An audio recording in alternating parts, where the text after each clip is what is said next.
wadamada Turkiga iyo Malaysia ayaa waxay diyaarinayaan ciidamadooda ugu xoog badnaa kuwaas oo la sheegay inay geyn doonaan xuduudaha wadanka Burma oo ka socdo xansoo ballaaran oo loo geysanayo dadka minority-ga ama laga tirada badan yahay muslimiinta ay ku dhaqan wadankaasi.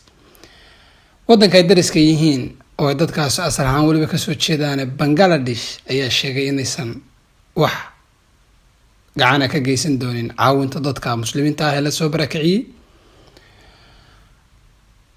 Mareykanka iyo xulufadiisa oo ay dabada ka riixayaan Saudi Arabia ayaa Pakistan kula taliyay inaysan arrintaas faragelin, laakiin Ruushka oo garabsanaya wadamada Iran, China iyo waliba Pakistan ayaa cudud military dul dhigay wadanka Burma.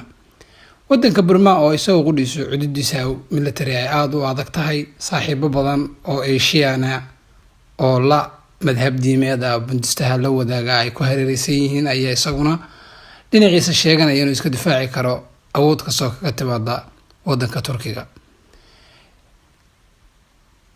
Wadanka Israel ayaa iyaguna sheegay inay dagaal dhulka iyo cirka ku qaadi doonaan ururka Hezbollah oo ay dabada ka riixayso bay yiraahdeen Iran, Saudi Arabia iyo Qatar. Waa sidii hadalka iyagu u dhigeen. Warar badan oo isdhaafsan ayaa laga sheegayaa arrinta Hezbollah iyo wadanka Israel. Mar walba ku xidhno Freemason YouTube channel si aad u hesho warar xogaal ah.